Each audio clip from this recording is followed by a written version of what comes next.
All right, we're back. And wow, there are a lot of things to talk about. I'm Dax, along with my brother. I'm MC. And you're listening to the newest episode of Adult Clip. Now, before we get started into this episode, there's a lot to talk about, especially a lot of baseball.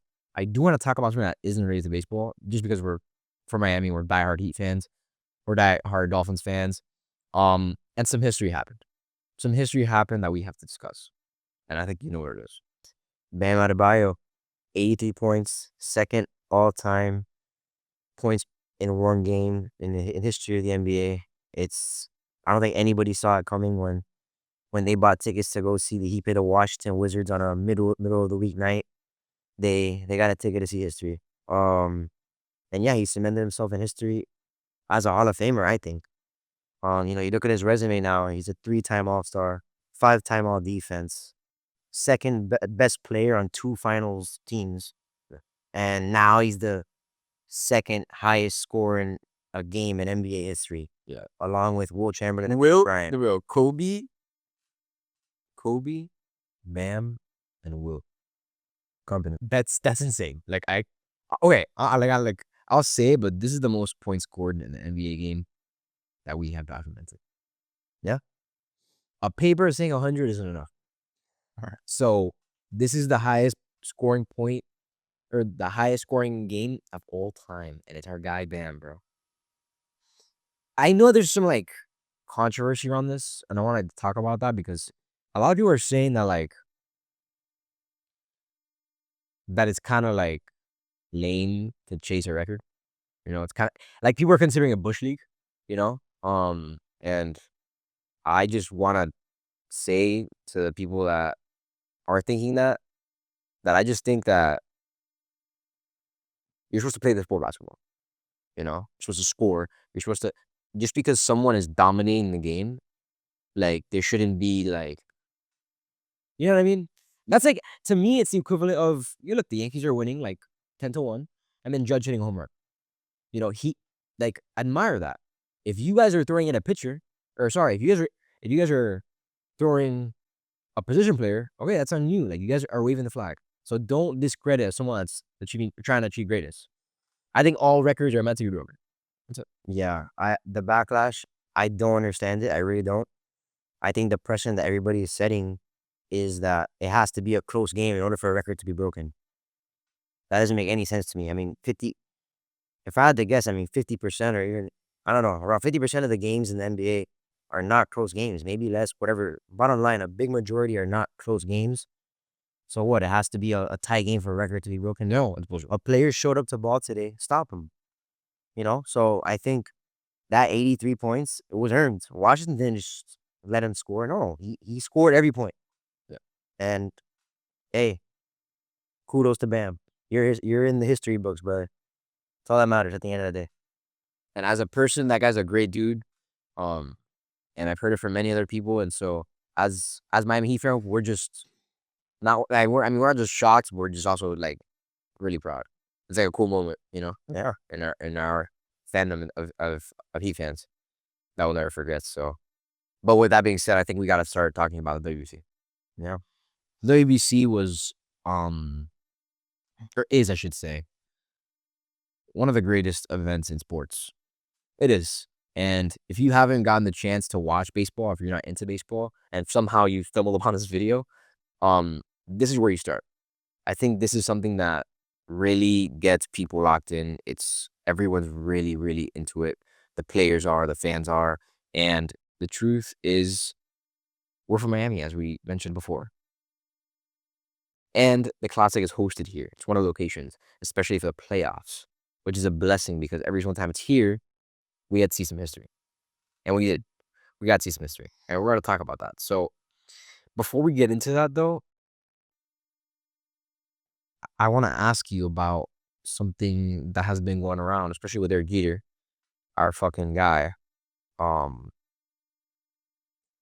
This whole thing about the Classic or the World Series, and the judge just said it, the atmosphere of the Classic's unmatched, and then Jeter also says, for those that think the Classic is bigger, have been to the World Series in a very humbly, like, confident way, as Jeter would. But I think as people who have been to both multiple, we were there for the Japan win over USA and our guy King against Otani, and then we were here for this one to see history with Venezuela's first win ever, upsetting an insane team. It's not the World Series. It's not. We've been to many World Series, and the energy that's there, it's unmatched. Um, I will say that the crowds are different. They're very different. And if someone said, the atmosphere for the WBC is better, I wouldn't argue with them. But say it's bigger, it's not bigger than that. The atmosphere in a World Series, the atmosphere is it's thick. It's very tense. And although like these are pretty like competitive games, it's not like as tense as I don't know. I mean a bit of rambling here, but I mean that's where I stand. I mean series is it's like a whole other thing. So this is my thing. The argument for WBC being better than the World Series, it's once every 3 years. So it's more specialized. It's a special event. Yeah. The atmosphere, I think that's a great argument that the WBC has. I think the atmosphere is better than the World Series atmosphere. The fans are going nuts, and you feel it, and it's loud. It's like a freaking, it's like an earthquake in the stadium. Especially with the pool that is in Miami. We got Venezuelans, we got Dominicans. Like you walk on the concourse and you're gonna stumble upon like, first of all, some crazy instruments, people dancing, a lot of fake ass, like a lot of crazy shit, that you won't see at an MLB game. That's all I'll say. And the last argument for the WBC is, you're representing your country, which has a lot of weight for a lot of people that we know personally that are in this tournament. They take it seriously. It's personal. It's not just you're playing for, the team that's paying you. No, this is you're representing your country, where you were born, where you were raised. So there is a strong argument for the WBC, and I respect it. But with all that being said, dude, I think the World Series is the better event. I think it's has more weight because at the end of the day, the World Series is what everybody dreams of winning. I don't think anybody dreams of holding up a WBC trophy. Um, I think the players' availability at the end of this tournament, I think should show that alone. Schoolball not going, Mason Miller not being able to throw the ninth inning against Venezuela. How can those games mean more than the World Series games when you have everybody throwing so their arms are about to fall off? So, Yep. I'm a huge fan of the WBC. I think it's one of my favorite sporting events in all of sports. But I don't think you can compare it to the World Series. That's where I stand with that. I think you brought up a pretty good transition to another topic that I wanted to talk about, which is schoolball disallow. Because he was a so if you are gonna pitch and you're gonna announce that you're gonna represent your country, why pitch once? Like play in the tournament? That's what you signed up for? Didn't understand that, I'll be honest. Yeah, this very, very confusing. So just to add on to that, bro, that's an insane great point that yeah, if it's bigger than World Series, then why isn't Turkish School pitching in the final game? Right? Like that's true. As far as Tarek Skubal goes, I think he's getting a lot of hate. I think he's one of the best pitchers in all of baseball, probably the best. If it's not Skeens, it's him. But it sucks because there's a lot of guys that didn't even show up to the tournament, such as Zach Reeder, Freed. I mean, there's a bunch of guys that we can name. Bunch, yeah. So they're not getting the hate, but Schoolboy, that's why I kind of think he's getting too much hate. Yeah. But I'm with the fans in the sense that, dude, this is big. This is a big deal. You're representing your country. It's like everything's on the line right here. Like I think it's a big deal. A lot of players take it that way. Look at Acuna crying when they won. Like it means a lot to these guys. So I think some of these people just acting like it doesn't mean a lot and just not pitching but then he'd rather pitch in a spring training game. Like I didn't. Do I agree with it? I don't at all. I think if you're there, you might as well go and win it for your country. I think it's a big deal, and people undermine the value of WBC. But it was his decision, and he's got to live with it. I think he regrets it. I do personally, but we'll never know. Yeah.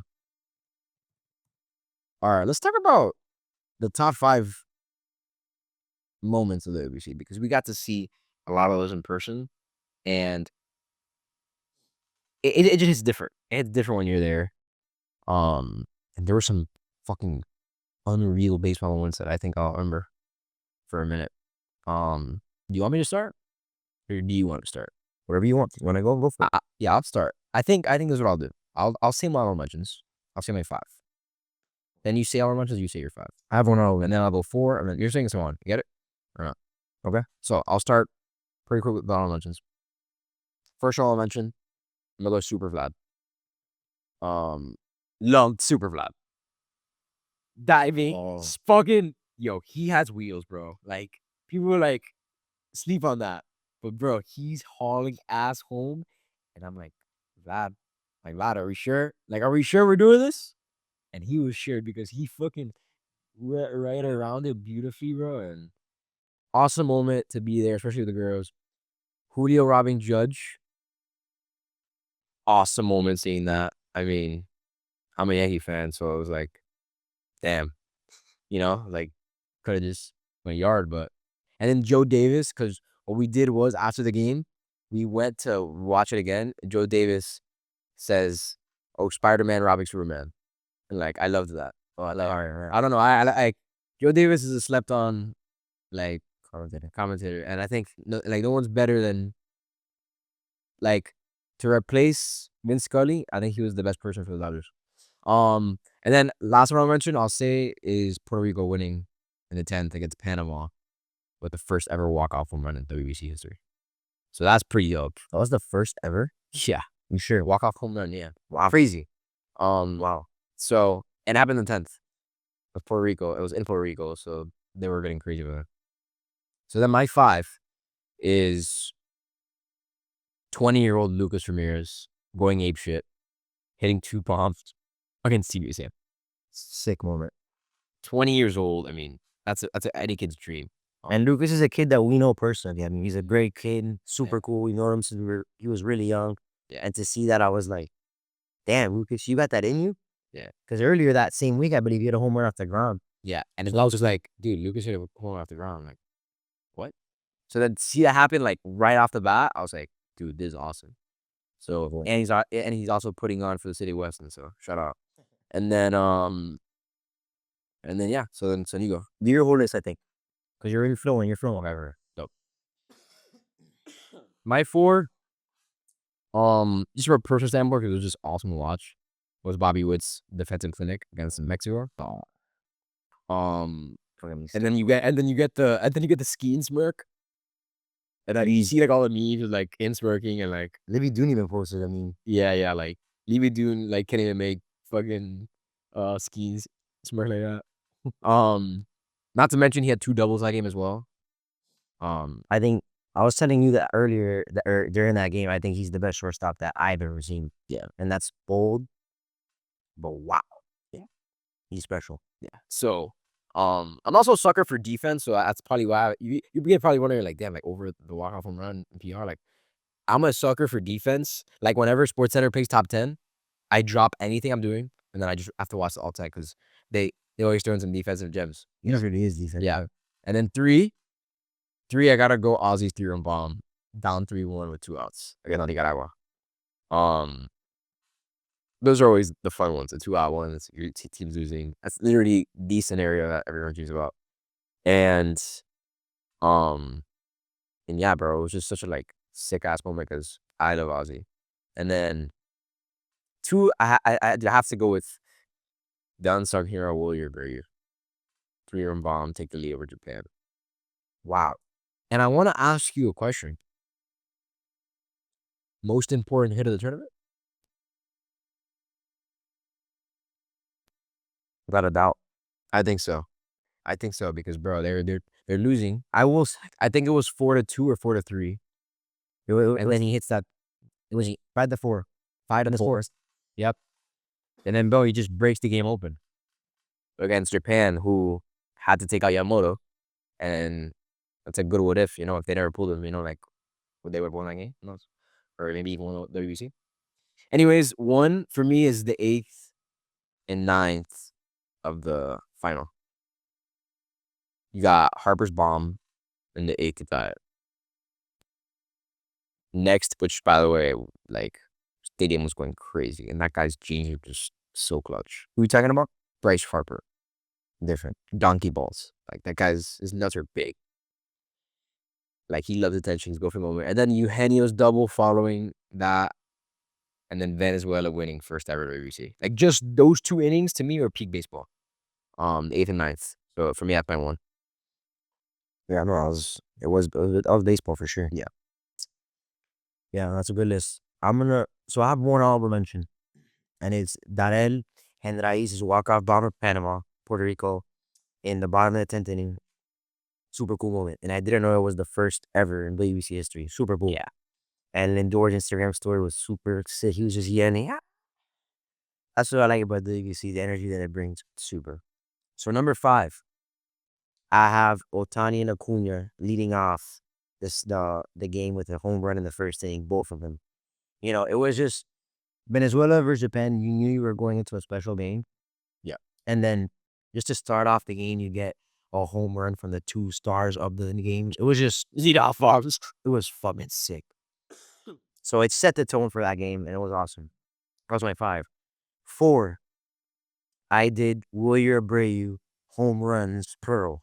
I did his home run in the finals off McLean to make it 2-0, which is huge. 1-0 versus 2-0 in a game like that is a big difference. And it was kind of like, we're here. The stadium erupted. It was full of Venezuelans. They went crazy. So that was a big home run. And obviously, like we mentioned, a 3-run bomb off Japan, down 5-4 in the 6th. Bro, you have to put the video here. I took my shirt. I was going crazy. I wanted to jump out of the suite. Yeah. So that's 4. An unsung hero, man. People will probably forget because Michael won the MVP, but he was Co-MVP. Because he had the brightest moments and he showed up. Yeah. My 3 is just the same as your 3. Albi's walk-off 3-run bomb against Nicaragua, down 2 with 2 outs. Yeah. That was it was pretty cool. Yeah. It was just one of those like, oh, I think I said it right before he comes up. Don't let Albies come up. What if he goes yard? And he just does. It was insane. Yeah. Number 2, I kind of cheated on this one. I just have to say the entire DR versus USA game. That game was a clash of the Titans. You know, they like two monsters, 2 baseball empires going at it. The hype was at the highest level. You had Paul Skeens, the best pitcher in the game right now, going against the best lineup we've probably ever seen in the ABC. Yeah. In DR. You know, he was dominant. USA's bullpen, dominant. The Roman Anthony and Gunnar Henderson bombs were, I mean, insane stuff. Clutch stuff. So doing this list, I was thinking about like moments. If we're throwing in games, like I know that's for sure. Like There's just going into the game, I literally looked at you and I was like, you know, I think we're in for a good one. yeah. Like one that we're remember, you know. And I'm not even done. I'm only halfway through this game. Because I had to just say this game because it's just the whole thing. Yeah. You know, then you had Julio robbing Judge, which you mentioned. Judge gunning down Tatis at third. I looked at that with my mouth open. I was just like, what the fuck? Yeah, we judged it. We're like, whoa. And that throw changed the entire game. Yeah. DR's momentum changed completely. Their base running and the way they approached the rest of the game was a whole different. I mean, Tatis didn't go the next time he got on base because of that. Wells hit Wells. There's a play in the game that Wells could have scored and they held him at third. There was a lot of moments that because Judge gunning out Tatis, it kind of changed the entire outlook of the game. They were totally hesitant on the bases after that throw, and Judge might have, you know, could have changed the result of the game, sure. And you know, just that game being a 2-1 ball game, it was Mason Miller to close it out with a controversial call. That game in general was it's just a classic, an all time in the sport. So I cheated, but I had to put that as 2. Yeah. And at 1, it's gonna be as known as one of the best home runs that you know that might be forgotten. I hope it doesn't because USA didn't win, but Harper's home run, man. in the bottom of the eighth with 2 outs. USA had no hope. Nobody could get the bats for him. No Judge, nobody, no Bregman, nobody, no Roman Anthony, nobody could hit. I wish there's like, bro, so many compilations of like clutchest moments of all time. Shit.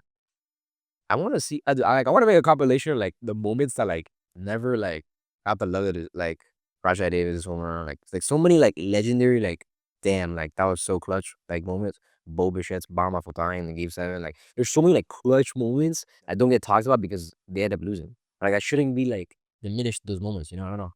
Yeah, whatever. Yeah, I agree. That's a good point. And if USA goes on to win that game, I mean, Harper's legacy is probably a completely different narrative. Everybody's talking the world of him. He's Mr. America. I mean, him and Jack Hughes just on top of America drinking beers with bald eagles. Who's he? Like, can someone make that like edit or like AI slot? And do it, and it sucks because, bro, that was, I remember saying, I'm like, dude, in the beginning of the tournament, USA has Bryce Harper. Judges may not be the clutch player. You have a lot of guys, a lot of uncertainties. But I said it. And when you need the most, forget about pool play. When it comes to championship, when it comes to semifinals, you want Bryce Harper up to bat. And I handed you my yard card before the at bat. He did. And he came through. Just special moment for us, I think. That was awesome. That adds, I forgot about the yard card moment because that definitely makes everyone even more. I also want to talk about, like, because I saw a post and I was like, yo, we should do this on the All-WBC team because they made one, and I wanted to do my own. Why not? So I'm gonna start off with the position players. Behind the play, I got Bo Naylor. Yeah, he fucking balled out. And he was clutch. First base, come on, Vlad. They got it wrong. Like, it's Vlad. Yeah, like, this is great, but he was the Vlad numbers. Vlad hit 444, 8 for 18, 2 bombs, 8 RBIs, and 0 strikeouts. Yeah, he's my favorite. And a fucking awesome dive at home. I don't know. Second, got Bryce Terang, bro. Guy's him. Made a statement to the world saying, yo, I'm 9-hole, but I'm also like probably the best hitter right now. And so probably the best defensive second baseman. No, not probably. He's probably the best defensive second baseman right now in the league. Third base. The MVP. You got it with MVP. Mike Calgarzia, 364, 4 doubles, and a lot of clutch hits. Yeah. Whoever has the ticket, the future ticket of that MVP, bro, like, they're somewhere like on an island just chilling. Yeah, probably. Because, bro, what? Mike Calgarzia MVP, it's crazy. Yeah. Shortstop. It's got to be the Venezuelan man. Ezekiel Toga. Controversial, but I got to go Genda. Wow. Go Genda. Wow. It was tough. I will say it was very, very tough to not put Tovar. It was tough to not put Tovar. But, man, fucking, he came up at big moments, and he was, dude, he had so many hits and didn't play as many games as Tovar. Whatever. But, so I took Tovar because, dude, he had 471, 8 for 17 on the championship team, played stellar defense, and he had competition. Don't think he was alone. He had to compete against Andres Jimenez, who's a stud player. No, I know. And he fucking killed it. Yeah, he did. Absolutely. So, I'm glad you chose him because he deserves the love. I went Genda because he deserves love as well. Outfield, got Dante Nori from the Philly system. Yeah. And he balled out. Shout out Italy, bro. I mean, like, those guys really showed up. Dante Nori, 400, 8 for 22 jacks. And yeah, 21. I think he's 21-year-old from Canada, believe it or not. Oh, now he's in the Phillies organization, so watch out for him coming up. There you go. And then, so I got Dante Nori, Fernando Tatis. I mean, come on, bro. And then outfield, last spot, I got Roman. Got Roman Anthony. Who you said it yourself, but that bomb against DR was just nuts. So it was tough because I was thinking about going with Cassie from Team Canada, who also balled out. But I went for Roman solely over, like, basically just because of the clutch performances, That's so fair. I took Owen Casey because, bro, he had 412, 7 for 17, 1 home run, and an OPS of 1,200. I mean, I get the romantic, 100%. Let's throw it up, but it's tough one. Yeah. And then my DH, it was a tough one. It's a tough one, and I had to go with Shohei. I had to go with Shohei, and I'll tell you why. It's tough because of Junior, right? Junior Caminero, he just went ballistic. We went to basically every DR game, and I was looking at the numbers, bro, and because in my mind, I'm like, bro, because they gave it to Otani. I think MLB did, or whoever does the the All-WBC team. Yeah. And then I'm like, no way, bro. Junior deserves it more. And then I looked at the numbers, and then Shohei has basically the same amount of numbers and 2 less games played. So I was like, all right. And Shohei also hit 462, where Caminero at 350. Yeah. So It's hard to, and then let's see how many stolen bags Shohei had. 2 stolen bases with it. yeah. I don't know. So I went Oh, no, I'm lying. He didn't have any. I'm sorry. I went Shohei DH. It was tough because Junior, but I went Shohei. And then pitchers, Skeens, I had Webb. Shout out Webb, man. He balled out. Same as Aaron Nola, though, bro. Did not expect that at all. But that guy was dominant. So shout out those 3. Yeah. And that's it. Yeah, no, I mean, pretty much everything I told you is what mine was. I told you my changes from compared to Or yours. you just had, Tobar at short. yeah. Owen Casey over Roman Anthony. Who's your catcher? Because you seem shocked. So I went Wills. I believe it or not, I mean, dude, he had 267, 2 jacks, 1,000 OPS, and he played stellar defense. I mean, it's a weak position, especially in his WBC, but I think he was the best of the litter. That's my opinion. But and then Dominican legend. and yeah, and then I just wanted to give Tatis some praise, bro, because he hit 400. He went 8 for 20 with 2 jacks and 11 RBIs. I think he had one of the most RBIs in the tournament. I think he had the most pimps too. And dude, and Tatis right now has put himself, I think this tournament specifically gave him a little boost. But I think he's a top 5 player in baseball right now. And then you look at the complete package, the guy is one of the best hitters, rifle of an arm, platinum glove winner, steals bases, hits for average, hits for power. He does it all, bro. In 2023, it was kind of like the consensus that, yo, this is the best player in the league. And something within that time happened where The PD. yeah, and for some reason the noise lowered. I understand it, but like he kind of just told the world, "Yo, I'm fucking still here." Yeah, and so I totally agree. He's killing it. Yeah. And I think he deserves more praise than what he's been getting. And defensively, bro. Anyways, So one thing I wanted to mention for the All-WBC team, because when I was making it, they deserve the credit, and it was Venezuela's bullpen. I mean, you look at the team, the lineup was phenomenal. They freaking killed it. The starters did their job in every game. Ranger Suarez, Eduardo Rodriguez. Credit all across the board. But I think what won them this championship was the bullpen. They held it down against Japan. They held it down against Italy. They held it down against the United States of America. Machado, Zerpa, and Palencia to close it out. Those 3 specifically, and there's more that I'm missing, but those 3 specifically manned up and put out for their country. I mean, they were blowing it by all of them, and they were throwing fuzz. Palencia will be one of the best closers in baseball this upcoming season, and he showed it in the WBC. Machado, who I don't believe is on a major league team right now, I believe a lot of teams are going to be now looking after them. They put themselves on the map, and they are the reason that Venezuela won gold and they won the championship. And I just wanted to give them their credit, because when I made the All-WBC team, I put just Venezuela bullpen as really pitching, because dude, they were unreal. Oh yeah. All right. Before we even had the double play, my brother and I have done this every year. Every season, we would just like to talk before the season starts because we know how meaningful the season is to us.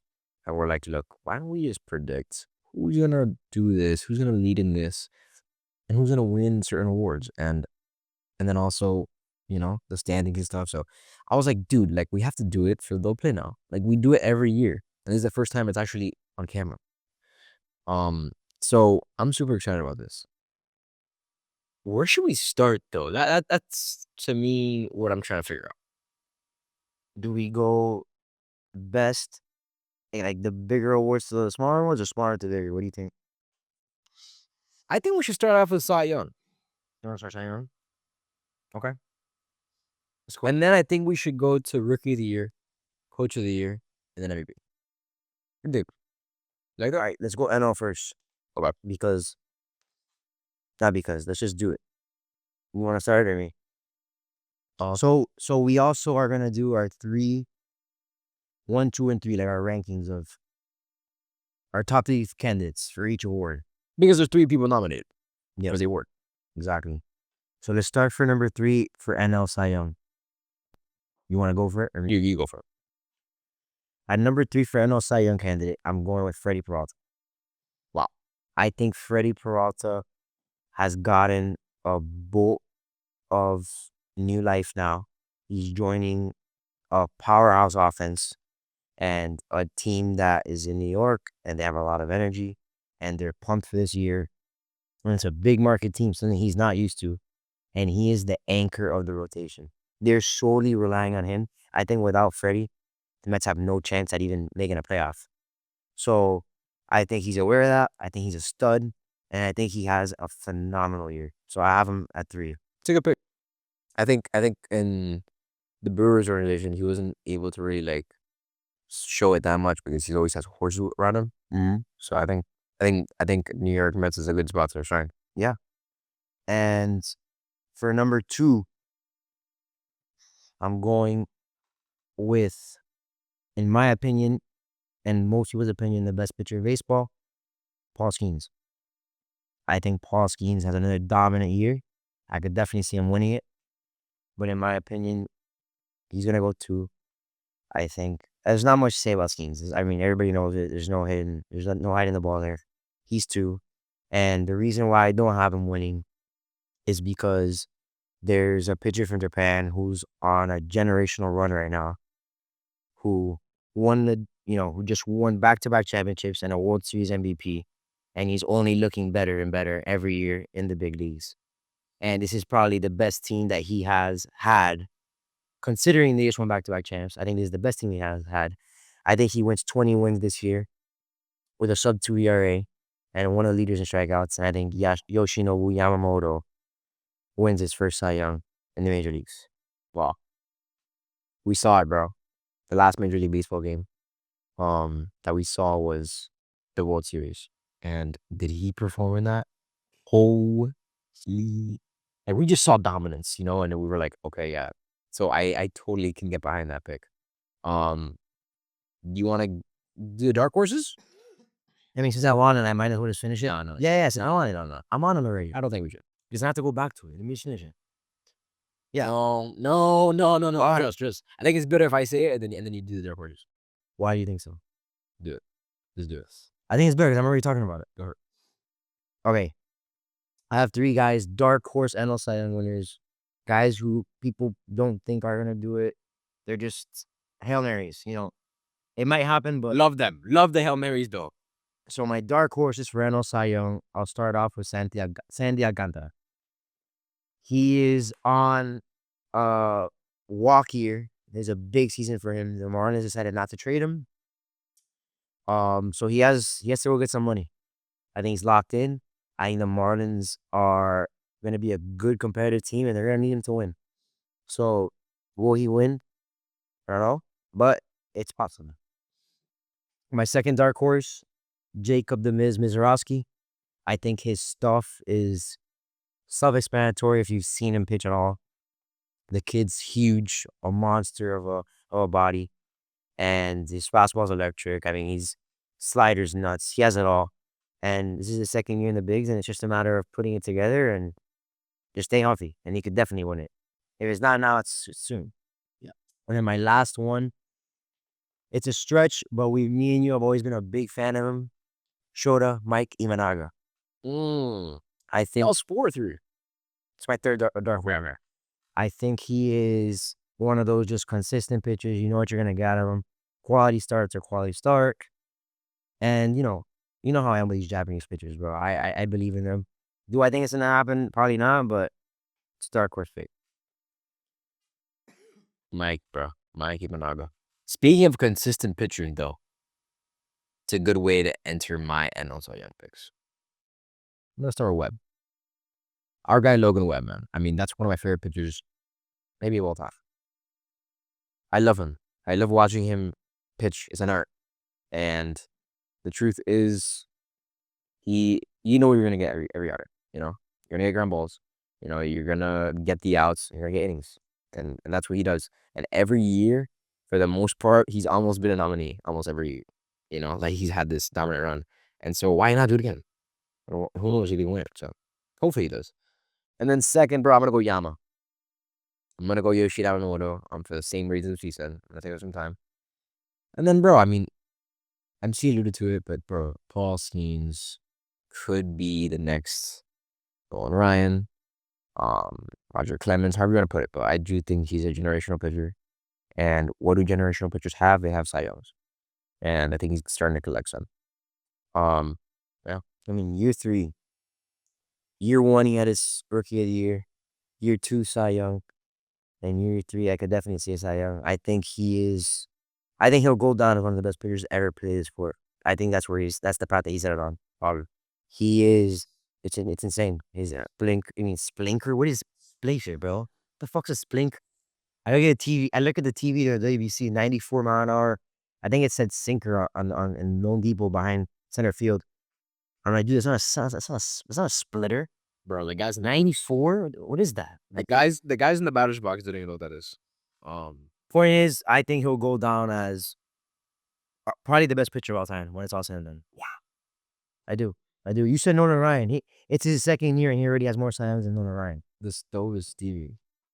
The stove is Stevie, and I'll die on hours. Nah, but honestly, he has stuff to do it, so why not? You mentioned the next Nolan Ryan. Nolan Ryan does not have a Cy Young. He already does in year 2. Yeah. So I'm gonna go to the dark horses. Okay. MC Cigarro said Sandy Alcantara. Why not Yuri Perez? Okay. Like it. Talk about stuff. He has stuff. Just a matter of having command, and bro, I think something that doesn't really get talked about enough is that, bro, I think all of the Marlins' lineup isn't so talented often. But, bro, I think their pitching staff and their coaches do a good job when it comes to their pitchers. And especially their organization when it comes to choosing pitchers. And Yuri Perez has been one of those guys that I've had my eyes on for a long time. And I think he still has the stuff to really perform. And maybe be the ace for the Marlins over Sandy. So, love that we have fish on there, 2 fish. I'm also going to throw in a Hail Mary. This is one that you would never, because, dude, with these baseball predictions, baseball is so unpredictable. So you got to throw in like a blind pass, Chase Burns. I mean, that guy's talented. He's very, very talented. And he's in a position where he can be the ace. I saw his stuff in college and it was very impressive. And I think it could translate well to the big leagues. Again, called dark horse for a reason. And then one guy that I saw in person that bounced back and impressed me was Nolan McLean. I think his stuff's good. It's good stuff. And it's a matter of seeing where he fits within this rotation to really figure out, can he be a Cy Young candidate? He could be. Who knows? But again, these are Hail Mary dark horses. Yeah. No doubt. All right. AL Cy Young. It's a tough one only because it's weird, man. The way I see the AL right now, I see 3 horse lefties and there's a little gap in everybody else. That's how I personally see it. My number 1, or no, I start from number 3. So this people are already shocked at this, but my 3 is Tarek Skubal. I don't have him winning it. I do not have him winning the Cy Young. I think what? In your 3, what do you mean shocked? I think everybody has him winning. Oh, I feel like a lot of people do. Sure. I mean, they don't. Yeah. Whatever. Point is, he's the favorite to win it. I don't think he's gonna win it. I think he still has a great year, but I don't think it supersedes the last 2 years. I think this WBC controversy kind of gets to him, I think, mentally and everything. He also has Framber. He has a lot of support in his staff. Not that that's a deal breaker, but just something to consider. Um, I don't know. He's my three. Two, I'm going the the pig, the big lefty from Boston, Garrett Crochet. I think he is freaking nuts. I will say I doubted him when the Red Sox got him because he was a bullpen arm. He never really was a starter like that. And dude, he's fucking phenomenal. I think the Red Sox are going to be a great team, and he's going to be the anchor of that great team. And my Cy Young Award winner for the AL is Max Fried. I think Max Fried is one of those pitchers who, as we talked about in the past with Logan Webb and a lot of other guys, he is consistent. He goes out every day. He shoves. He throws innings. He keeps pitch counts down. He minimizes damage. He strikes people out. He does it all. And he just hasn't had that year where he wins it. He's within a top 5 candidate almost every year that he's healthy. Gold Glover on the mound, and he starts the year as the ace with no Garrett Cole, and the Yankees are going to depend on him big time. And then when Garrett Cole comes around second half, he's going to have that support, and they're going to go out and try to make a big playoff push. And I think he's going to be the anchor of that staff. And I think he wins Zion. Wow. I love that. I would love that to happen. Yeah. And then my dark horses. So, I got some good ones. I'll start off with Cam Stiller. I'm not going to have him. And if it does, wow. No. Okay. And if it does, wow. But by the way he ended last year, I mean, dude, this guy showed that he's him. He showed it. Yeah. He's fucking him. And he's going to start off the year as the number 2 for the Yankees. And who knows? Sky's the limit for this guy. He has an electric fastball. As long as he can develop that, a good secondary and third pitch, I think he has a chance of winning a Cy Young one day. My second dark horse, Luis Severino. Luis Severino is the ace of the A's. The A's, I think, will compete this year. I think they're going to be a good baseball club. And the way he looked for Team DR against USA, nails. He looked fucking good. Nails. 99, 98. I think he touched 100. Slider working, throwing strikes, and held that USA offense down. He was throwing heaters. So, if you want a dark horse, I think Say's a good pick. And then my last dark horse, AL Cy Young, who I think a lot of people aren't expecting much, and he's going to fucking be big, is Tatsuya Imai from the Houston Astros. I think that he is Yamamoto 2.0. I think he has the same build, the same rep. He has the same build. He has the same caliber stuff. He plays that type of pitcher. He pitches very similar to Yamamoto. And I think the Astros need him desperately, especially after losing Framber. So the opportunity is there for him. I think he has a chance. Okay. So I'm gonna piggy off the ones that you said. Tarek, he's my 2. Okay, it's my second vote. I'm not gonna talk about it much because we already talked about it. My 3. I went to 2 because you already said it, but my 3 is Tatsuya Imai. The Astros organization is one that is in need of a horse. I think they might have found one.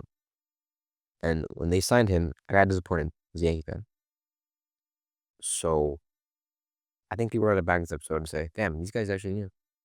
Not that he's going to win the Cy Young, but that he's a dog. Right? He's a dog. I think he will be a dog for sure. My one, unfortunately, is going to be Garrett Crochet. I think he'd put me in a box versus if you were to tell me, hey, Dax, who would you not want to face in the big leagues? Like the last person. That would be my answer. Wow. Because I'm just like, bro, it's serious stuff. Hides the ball very well. Yeah. And those fucking fuzz. Yeah. And he's a banger. Dude, it's crazy stuff. And I think, I hate to say it as a Yankee fan, but I think he's gonna be like an anchor for this team, that a young team that's gonna pop off, I think, this year. Um, my dark horses. I love these. I love these. Like I did some crazy shit here. Let's hear it. I love these. Okay, you ready? It's during darts here. I'm gonna go with Jose Soriano. And the Angels? Yeah. That's just crazy. Let's hear why. Let's like why. So the thing about Jose Soriano is that he is the ace of the Angels. He is the ace of the Angels. And if you've seen him pitch, it's pretty impressive, though. He's very talented. And the thing about this, though, is that he has the ability to eat innings. And I think that's very valuable when it comes to the Cy Young voting. So not only is he talented, not only is he the ace for a bad team, which tends to be a Cy Young formula, you eat innings. And that's also a part of voting. And I'm just like, why not, bro? Like, dark horse. This is dark horse category. I'm gonna say You said okay. You said Cam Schiller. I'm saying Ryan Withers.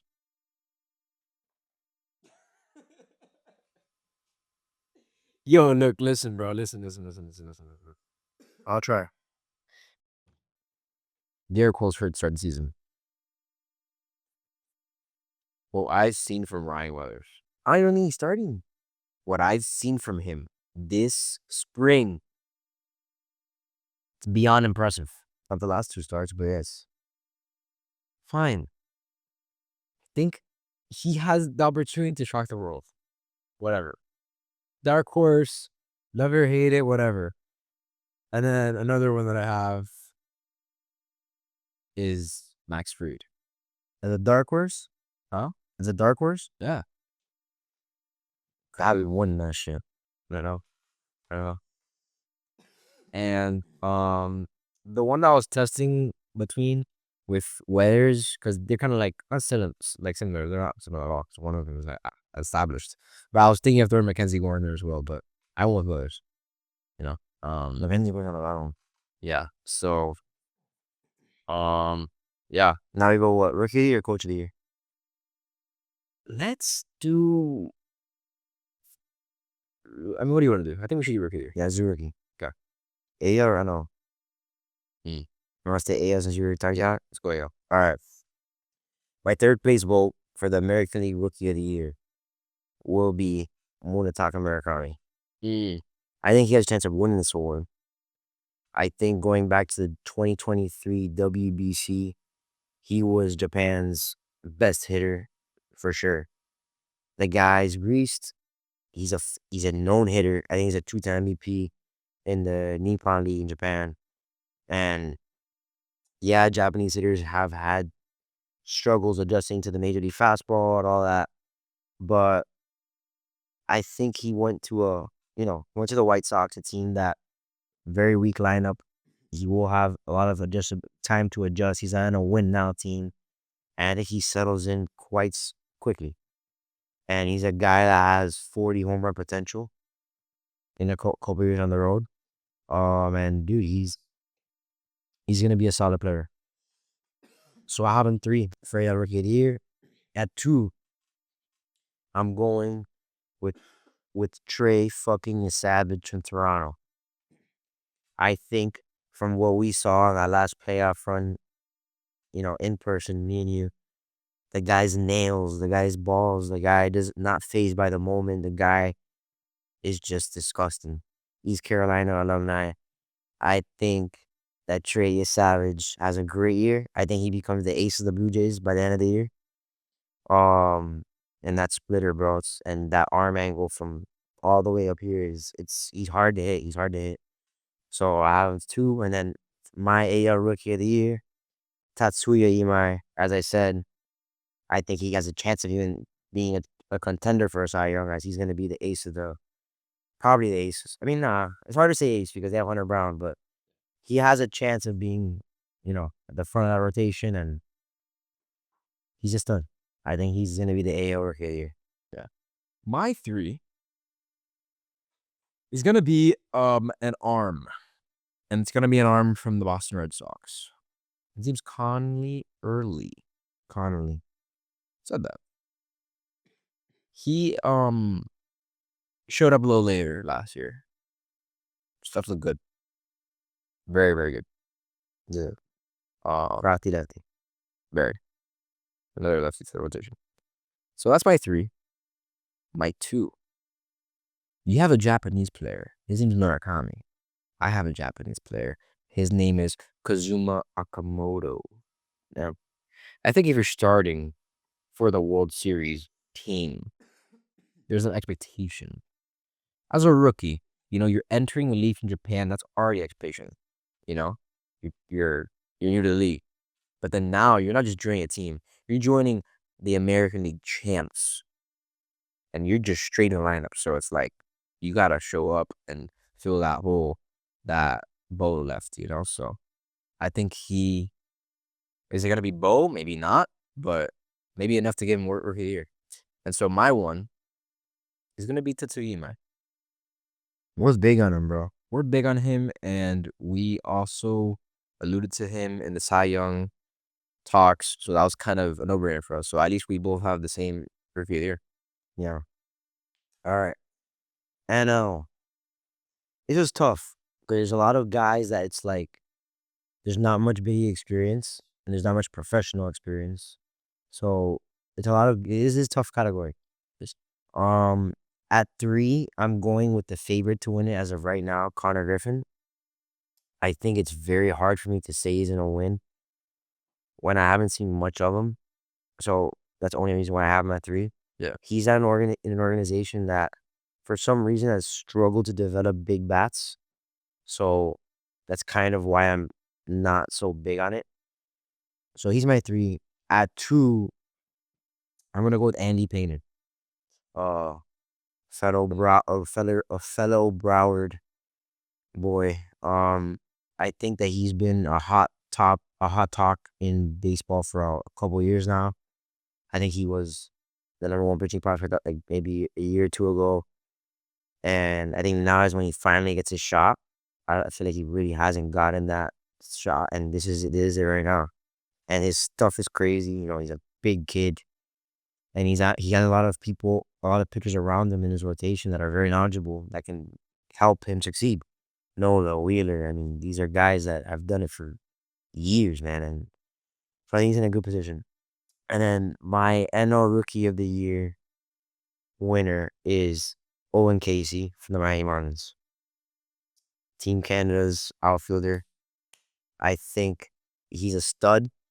I think they won the trade by giving away Edward Cabrera for him. He's a top 100 prospect in baseball. Big lefty bat, power, hitting it for average. And he showed in the WBC. I mean, he made my All-WBC team. And I think it reflects throughout the rest of the season. I think he's a stud, and I think he wins the NL Rookie of the Year. Yeah. So for me, I got at 3. Owen Casey. Owen Casey. There we go. Anyways, dude, he was great in the WC. I was like, dude, this guy's nuts. Like, well, what team is he on? My brother was like, the Marlins. I'm like, what? So I'm like, okay, like, I might have to log in on him. My number 2. My number 2 is going to be Nolan McLean. Love it. I said it earlier with the dark horses for the Cy Young. The guy is pretty good. Yeah. The guy has his stuff. And for me, my number 1 is gonna be an interesting one. But because I'm not really sure if it's considered this, like if he's a rookie. But I was looking at the odds, and it was at plus 3,000. But I was like, yo, why not go with Zach Green? His transformation in the offseason, if you've seen it, it's pretty impressive. It looks like a total different human being. And um and yeah, I think from what I've seen from him even last year with that physique, it was pretty good. But again, he was just getting started. He wasn't really settled. Now he's a starter in a Major League Baseball team, and he looks very different. And he could just again, this is a dart thrower plus 3,000. You never know. Hit it from any ballpark, Coors Field. There we go. So that's also to his advantage, and yeah, so that's why I got Veen. I love that. That's very fire. All right, let's go to Coach of the Year. A or NL? Let's go NL. We're already on that page. Do it. I'll start this one off. All right, go for it. Okay, yeah. I'll start off. So my 3 is Don Kelly of the Pirates. I think the Pirates did some interesting moves that they normally don't this offseason. They finally abandoned, you know, McCutcheon. And they're like, look, I think we're starting to realize that we have the best pitcher in the league. And we have to start winning games. So I think the Pirates could be scrappy. I'm not saying that they're gonna win the division, the division stack, but what else? Why not? My 2 is Clayton McCullough. Love that. The Fish, man. I think they're gonna attack. I think they can make a playoff push as a wild card. I think they have pretty solid bats. The pitching is there. Why not? They have a history of some coach of the years, so I think that middle of the pack kind of team is a good aim. And I'm gonna go for my pick for the National League Coach of the Year, and it might be a little controversial, but it's gonna be a first year, and his name's Tony Patello. Wow. Sorry. A first year coach winning it, I would love that. I think the Giants are a team that also have improvements, with their team, and especially with the new hire with Tony Vitello. And I don't think a coach has ever been hired from the NCAA like straight. Maybe I'm wrong, but No, I think it's the first time. yeah. So I think it would be beautiful to see that translate good for the Giants. Again, him winning Coach of the Year is not him beating the Dodgers out of the division, but it's him saying, "Yo, we're second and we're making a fucking run." You know. So why not? I want to hear you go. I love that. So my 3rd for Coach of the Year is his first time coaching as the head coach, Walt Weiss, Atlanta Braves. I think I have high expectations for the Braves this year. They are in a tough division, and I think they have a great season. I'll leave it at that. My 2 is the same as your 2. Clayton McCullough. He got votes last year for Coach of the Year, and I think his team got even better this year. And I think the NL East in general has gotten even tougher this year. And I don't know. I think it's a good spot for him.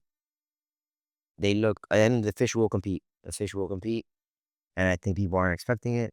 And I think he did well last year. Just to clear the air, though, I know we're from Miami, we're Heat fans, Dolphins fans. We're not Marlins fans. Promise. I know we got Owen Cassie and the Fish balling out. We are not like Marlins fans, but when we have opportunities to support our hometown, we'll show love. You know, I just want to get that out there because it may look that we're a little biased. Oh, man. And then my winner for Coach of the Year for the NL is Craig Counsell. I think they'll end up the year as, probably, I think they win the division. I think they're probably baseball's second or third best team by the end of the season by adding Alex Bregman, Eric Cabrera. They only got better. They lost Tucker, but they got a winner in Bregman. And Craig Counsell is one of the league's best coaches year in, year out. I think he wins it. Great. Love that. Yo. I'll start again. American League is an interesting division. Sorry, league. It's a very interesting league, and with that being said, there could be a lot of teams sneaking up the ladder. And I think one of those teams can be my 3rd place. And that is the Oakland Athletics. I think Mark Kotze has a good chance of winning this. I think he has a scrappy enough team to, who knows, sneak against a competitive AL West. But I like where the future's headed. Or Oakland, sure, or Sacramento, or Las Vegas. I don't even know at this point. But the Athletics. And then my two is gonna be Dan Wilson of Mariners. I think Dan Wilson's a great manager. I think that with the Mariners, you're like, Doc, you have two teams in the same division, Coach of the year. What's up with that? Could easily happen, bro. I think this is a spot where, who knows, the Mariners could take a um significant leap in statement from last year, and why not do it with Dan Wilson? And my winner of the American League Manager of the Year 2026 is going to be Aaron Boone. I'm kidding. Oh my God. I was about to say, wow. Well, It's hard to win Manager of the Year of the Yankees, but I'm going to go with AJ Hinch of the Detroit Tigers.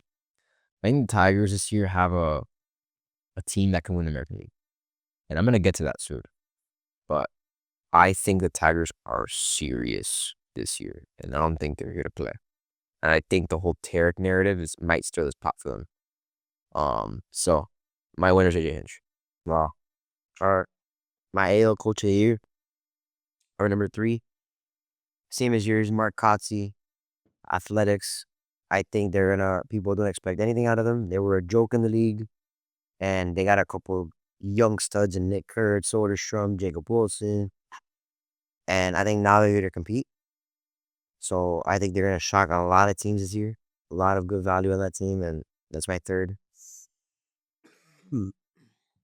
My number 2, last year's winner, Stephen Vogt. I think the Guardians have been slept on once again this season after trading away big pieces such as Shane Bieber, etc. I still think they compete. The Guardians will always find a way to compete. They have an arm farm of a minor league system where they just breed pitchers. Someone will come out of there, but find a way to compete. They have J Ram. They're gonna compete. No one's expecting them. Stephen Vogt will make them a competitor. That's my 2, and don't be surprised he wins. And my 1, Miami native Alex Cora has never won a Manager of the Year. I think he is arguably the best manager in the sport. He's 10 plays ahead in every game. As a Yankee fan, I've seen him outmanage us year in, year out. I think this year people have the Red Sox 3rd in the division in the preseason rankings. Don't be surprised they win it.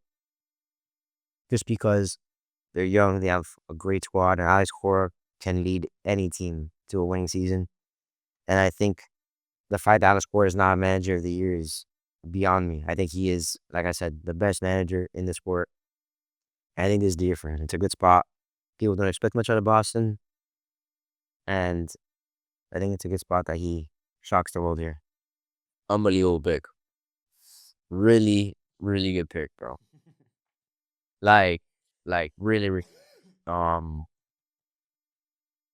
as Yankee fans, bro, we always got to keep our eye in the rearview mirror because those Sox, man, they always find a way to bite. So let's go with MVP, bro. Let's do the MVP. Let's do it. Let's just get right into it. Do you want to start with me? What do you think? I can start. Hold on. All right, Toronto. Let's go dark horses first. Or you want to go big dogs first? Big dogs. All right. At 3, I had the comeback player of the year at 3 in Ronald Acuna Jr. I can see him winning it. Maybe. Animal. One of the best players in the game. Yeah. I don't got much to say about Ronnie. You guys know him. He's a beast. You love him. Love it, yeah. At 2, I mentioned earlier in the show, top 5 player of baseball already. I got Fernando Tatis Jr. I think he has a big breakout year this year. Feeding off what he did off for the WBC, carries on to the season. The Padres are going to need him. Fernando Tatis is my 2. And I wanted to make this interesting. I didn't want to say Shohei would win it again. I wanted to find somebody else, but it's just hard.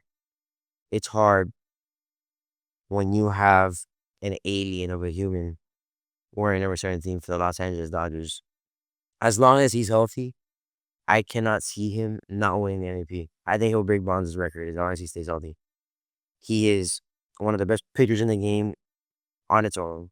He is arguably the best hitter in the game on its own. Steals bags, wins championships. He is the best player that we've ever seen in the sport. Shohei Ohtani wins his 5th MVP. That's What pick. on the field cannot he do? He cannot not do anything. He does it all. Correct. He is the best player in the sport, without a doubt. And people want to say Bonds. I think he's the best hitter ever, sure. But Shohei is, they don't make him like every day, bro. He's the best player you've ever seen. Embrace it while it's still here. As long as he's healthy, he's a lot to win this award once again for the 5th time. My dark horse picks for the NL MVP. I'm going to start off at 3. I'm going to get very crazy right here with you guys. I'm going to go with a personal pick, a biased pick. Someone who just got traded. Luis Robert Jr., New York Mets. I think he just left a poverty situation from the Chicago White Sox. He has new life. He can breathe now. He's in a winning environment. And some players just need that. They need a fresh start. He's shown the world what he could do. He was a Rookie of the Year candidate, All-Star, Gold Glover. And, just being in that losing environment wasn't good for him. Now he gets a fresh air. He's in New York, big market, the Mets. And I think he's going to have a big year. And we'll see what happens. My second dark horse is Jackson Merrill. Young stud. Sky's the limit. And I think he's just scratching the surface. I think he's a hell of a player. And the Padres will need him this year big time to win games. And my last dark horse pick for NL MVP is a guy who's a click and a turn away from being one of the best players in the game. But that needs to happen. And it could happen at any second. And it's O'Neal Cruz. O'Neal Cruz is a specimen. Immortal, they call him, the monkey. He is a mammoth of a human. Some of the best power in the entire game. And if he can just find a way to find barrels consistently, play good defense, he can win it, for sure. Those are my, I love it, bro. I really, really do. I'm going to save some time here. Yeah, save this, please.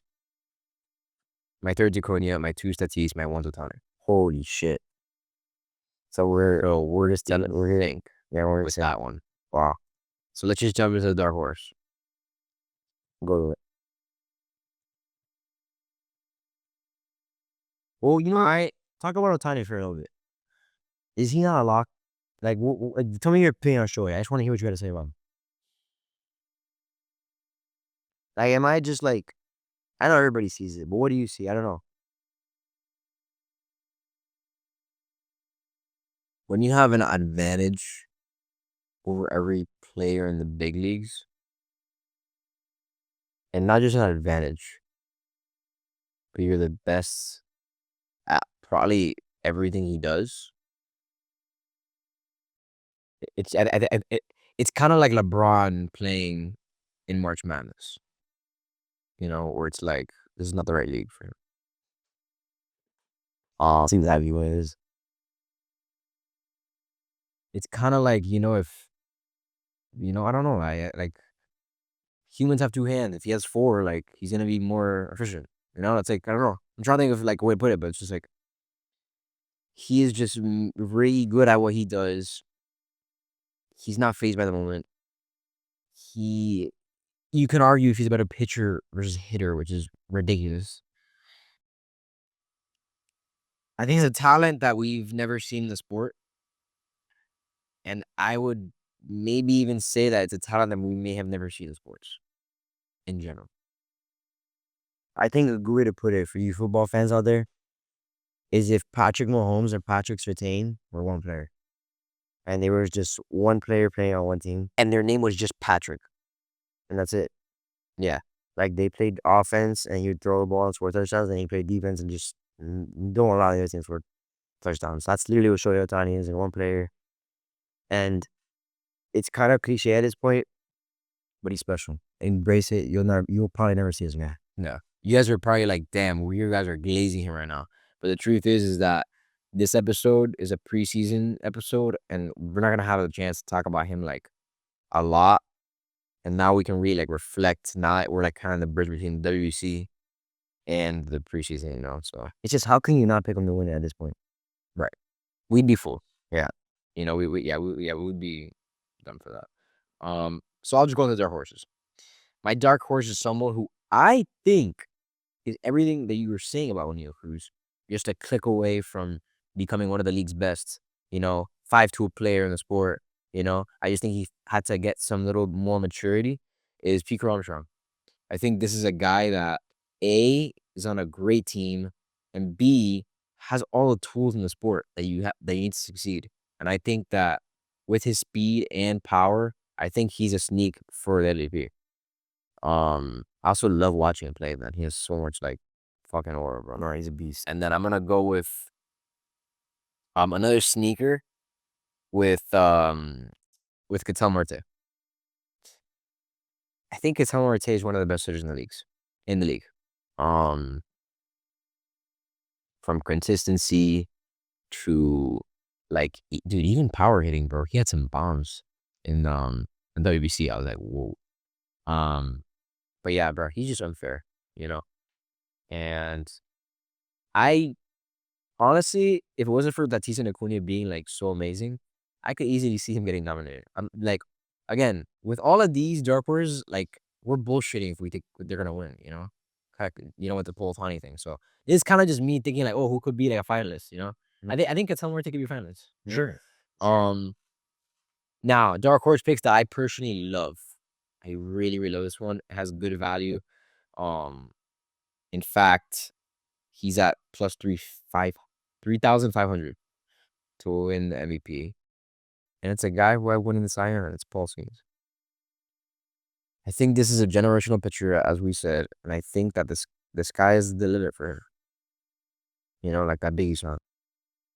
Sky is the limit. Bro, that's him. Like this motherfucker could be the best. Yeah, you said it already. So why not use him as an MVP candidate? I love that. I really do. That's fire. Okay, and then what I know. Because think about it, right? Like, bro, the goats of this past generation is like Kershaw, Verlander, Scherzer. Bro, 2 of them MVPs. So like, who says that Skeens can't? Yeah, for sure. And then we gotta go to AL. So for AL MVP, it's a tough one. I mean, it's hard to say. That when Aaron Judge is healthy, that he wouldn't win it. As long as he's healthy, he's always. I mean, you're almost guaranteed 50 home runs. Best hitter in the league. So, me picking him not to win it, it's tough. It's really hard for me to do. But at 3, I'm going Aaron Judge. And I hate to say it, I'm a Yankee fan.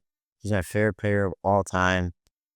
But for him it would be a 3-peat. Yeah, for him to 3-peat MVP, I mean, you're talking about joining an exclusive bunch of people. Is it one person, just Barry Bonds? I don't even know. Yeah. But there's not many people who can do that. I hope I'm wrong. Like, I hope I'm wrong when I say this, because he is probably the best right-handed hitter that I've ever seen. And I have him 3. I don't even know why. I just think getting 3 in a row is very hard. Maybe he gets hurt for 2 months. There's something that's hard for me to believe that he wins a 3rd in a row. And I hope I'm wrong, like I said. Yeah. But he's my number 3. At 2, I'm going with Bobby Witt. Bobby Witt Jr., in my opinion, is, and I said it earlier, the best shortstop that I've ever seen. I think he is the complete package. When I think about the best shortstops of our time, I think of Derek Jeter. I think defensively, he's on an entire different planet from Derek Jeter. I think offensively, he has that Derek Jeter high average, high hit ability, where he leads the league in hits. Great swing. Beautiful swing. And from a power standpoint, he's definitely better than Derek Jeter. And he's probably the best. No, he is the best shortstop in baseball. He is the best shortstop at stealing bases in baseball. He does it all, bro. He's a 5-tool player, class act. Just a straight professional for the game. And I hope, and I think he will for sure win it one day. And at number 1, I'm going with a player that year in, year out puts up the best of numbers and is a candidate every single year, and he has never won it. And I think this is a year that his team needs him more than ever because they're really weak, and it's Jose Ramirez. I think this is the year that Jose Ramirez finally sees that award and wins it. He's a top 3 candidate. I mean, if you look at the baseball reference, I mean, he's been a top 3 candidate at least over 5 times, I think. And the only thing stopping him is Aaron Judge, and I guess Bobby Witt in my here. But I think this is the year that he does it finally. It's a quiet year for the Guardians. They're going to need him big time. He didn't go to the WBC. He just locked in for the season. I think he gets rewarded finally once and for all. The one thing he's missing in his career with the MVP. And Jerry has my pick. Wow. Wow. Yeah. I love that. I think those are 3 safe picks because those are 3 guys that are just already established dogs. I think it will be one of them. For sure. I think those are 3 Hall of Famers, for real. Well, 2 for sure. Jose Ramirez and Judge could retire, and he's a Hall of Famer. Bobby Wood, bro. Bobby Witt will be a Hall of Famer for sure. I just said 3. Yeah. I'm just saying 2 100%. Oh, yeah, for sure. So, And then dark horse? my dark horses, I love these, believe it or not, because I think all 3 of these have potential to win one day. And they're just young. And that's the only reason they are not in this combo right now. But my first one is Junior Cabanero. 45 bombs last year, I believe it was. The guy is insane. Short in the WBC. One of the best hitters in the sport. He is 22 years old, I believe. 21, 22 years old. Sky's the limit. He's fucking nuts. So he's my dark horse. Another one is Jacob Wilson. Jacob Wilson in the Oakland A's. I think he has that potential of being, a rise type player for the American League. He would be a league leader in average every single year. He's done it since college, and when he played for Grand Canyon, he just hits. So I feel like he's one of those guys that'll hit his whole career. Will the power be? That's the question. Yeah. And my last dark horse pick for the AL MVP is a guy that I believe will win it for sure one day. A guy who's cold-blooded. He's 21 years old, and he's from Broward County, and he has nuts, and his name is Roman Anthony. I think the world has seen enough of him, especially in the WBC. I saw enough of him last year. He's poised. He's poised, bro. Yeah. He's just a gamer.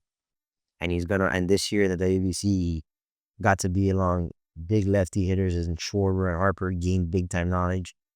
Like Cora said, pick their brain how to face lefties, be around all these superstars. You'll never get to play with them again. Judge, and he got the opportunity. I'm sure he learned. I'm sure he picked a lot of these guys' brains, and he got that experience. And maybe this year, maybe in the future, I think he's a guy that'll win it one day. Yeah. Love it.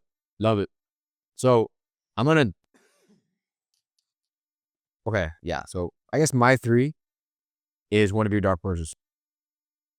As Junior Cabanero. Fire. Last year, he went off. WBC, he went off. Seems like a trend, right? So, why not bank on that trend when he's now getting older and slowly taking off the braces? You know what I mean? Like, why not bank on that? Because this is like a vet type of hitter, really. And we're just seeing the beginning. So, for me, that's my 3. Like, if he wins it, that would be like awesome. I think he could definitely win it one day. That's why he's my 3. My 2, I'd be a fucking imbecile if I didn't say Judge. If Judge is not on the top 3, he's kind of like Otani, where it's like, okay, bro, like, come on. As long as he's healthy. Right.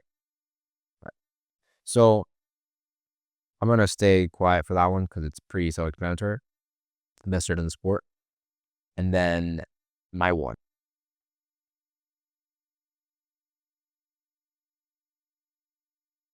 My AL MVP for this year is Vladimir Guerrero Jr.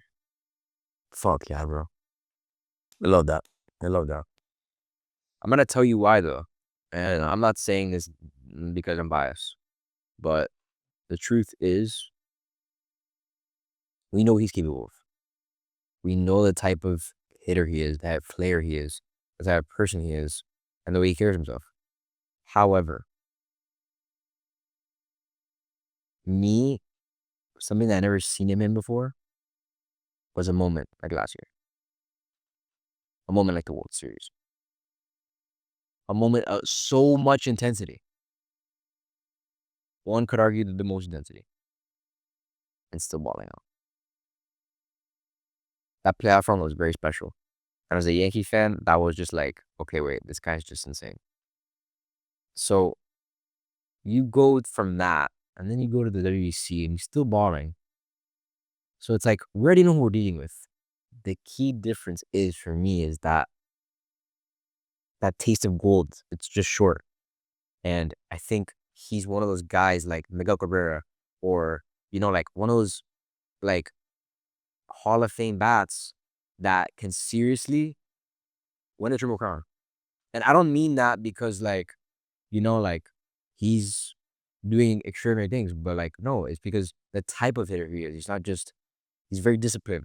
He has the power, and it's the moments that he comes through. Like, there's a lot of different things that come into consideration for MVP, and I think he has a lot of check marks. And he has the ability to be a Hall of Famer easily. What do Hall of Famers have normally? MVPs. And he doesn't have one yet. So this is a guy that is more than capable of winning it, and I think this is his year, especially after last year. I love that, bro. And I think he's trending in the right direction. World Series, one of the best playoff runs of all time. WBC, fucking killed. I think he hit 400. And now he's running into the season. I think he's on the right path. And I'll tell you what, me and him as personal friends as Vlad, he has the mindset for it, bro. He's just a competitor. That's what he's, a competitor. And he's a good human being. And there's only good blessings going his way. What I like to think about baseball compared to other sports is that other sports you can be physically dominant. You can be physically dominant and succeed, It's not enough in the sport. It's not. What you need is strong mental capabilities. And I mean, after losing the World Series, I was like, wow, this is this is such a tough moment because we really wanted him to win. And the way that Vlad carried himself, his chin never even lifted the floor. He was just not his head was not down at all. He was optimistic. He was faithful. He was, bro. It really shocked me the way he carries himself. And it's something to admire. And I think in baseball it translates to his hitting. Because when he acted the way he did after, I was like, oh yeah, this is exactly why you did it. Because when you fail so much in this sport, that could get to you. That could really, really get to you. But dude, this guy doesn't even exist. To him, it's just, what's the next pitch? What's next? So he's built for it, bro. He really fucking is. And he's a great guy. So why not give us that? Fuck yeah. Love that. So I think we should just go to the because we also do the batting title. Yeah. So just be quick about it. Yeah. I only have one. That's it. Yeah. I have one. Okay. So my batting title is Vlad. Love it. Because it correlates with my pick. Yeah. It correlates with my MVP pick. So I went with Vlad. I don't really have to discuss much because I already said a lot about his MVP stuff. So yeah. My batting title, and I have a slash here because I have two guys, but I'm just gonna tell you the one. Bobby Wood Jr. He was very close last year. Judge took it from him. He'll get it eventually. Just destined for it. For sure. And I had Jacob Wilson because he might. I think that's a good pick, but whatever. I'll go Bobby Wood. And then for NL, I went with my boy, I think he had a record of winning it with like 2 different teams. I think he does it with a third. Luis Ariz. Guy just hits. Built to hit. Love him. Why not? Let's bring it back. So yeah, I have Ariz too. Let's go. Like he just has the bat to ball skills for it. Doesn't strike out. And that environment in San Fran, I think he could thrive with that for real. I mean, we saw him do it in San Diego, which is not too far, but yeah, I got Ariz too. Although I will say dark horse for batting title. I'll say right now. Ronald Acuna Jr. And I say that because the way he won his MVP was near batting title, and then after that, he got hurt. So now he's healthy. Like, why not consider that? yeah. So yeah, I agree. And then I'm gonna go to home run leader because we always do that as well. This is pretty easy as well. You gonna start or No, you got it. okay? Yeah, home run leader for me is gonna be Judge. Yeah, me too. His swing is built for home run. His body, swing, everything. Everything. He is a home run. His physical body is a home run. Yeah. So yeah, I got Judge too. Zari's healthy. I'm gonna say something that I totally didn't get to. My dark horse for MVP. Like I don't know why I didn't get to it or whatever. My dark horse for MVP, for American MVP. I'm just gonna go back quick because you said one of these guys, Roman Anthony. Guy's a dog. One guy that I thought you were gonna say. That is the future. Nick Hurts. What he did his rookie year is absurd. So, what's next? And another dark horse that I have who's new to the league is Pete Alonso. Oh, for sure. I honestly overlooked that. He for sure could win it. So For sure. so yeah. Love that. So then that translates to my home run leader. Pete Alonso for me is a dark horse for that by Guy Judge. And then NL, I have Kyle Schwarber. he's nuts though. He's under Ohtani and the MVP voting last year. He, I believe, had the most home runs. Or was it under Ohtani? It might have been under. No, thank you. It was just He was top 3 in home runs. Let's just end it there. Yeah. So, yeah, I mean, this guy, that's another swing that's kind of like, bro, that torque is just nuts. He's crazy. He keeps his bat already there. He keeps it low. He's waiting for it. And that torque is just bang. So, yeah, I think that's a pretty safe pick. Yeah, for sure. And then another sleeper for that would be Nando. I would like that. So, okay, I'll go home run king, Judge, not gonna waste time. As long as he's healthy, he's a lock for it. Yeah. 2, it's Fernando Tatis. Sorry, for NL, it's Fernando Tatis. I think he hits around mid-40s. Big year. That's it. And I don't. I would say Schwarber. I think he for sure going it too. Yeah. Yeah. But I think we should do should we do the division or we can do World Series maybe? Division and then World Series. Agree. Correlates. So let's run by this quick. Okay. Let's go top to bottom. Bottom top. No, yeah, bottom top, sure. Bottom to top. Let's start off with the AL East. Or the American League. But with the AL East, I think this might be the toughest division. This might be the toughest division. Not toughest in terms of like predicting, but like most competitive.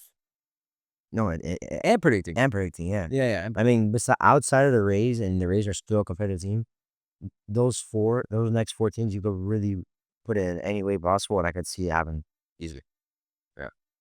So, for me, my 5 are the Tampa Bay Rays. Back in the Trop, they're the last team without an ad on the jersey. But yeah, they're the 5. Really. The other guys are just really, really good. Orioles are my 4. They got much better. So who says they can't be higher? But that's my 4. My 3. My 3 is gonna be the Red Sox. My 3, for me, 3, 2, and 1 could be interchangeable, but I think Alex Bregman was a tough beat for them, and I think it's too much for me to consider them over the other two.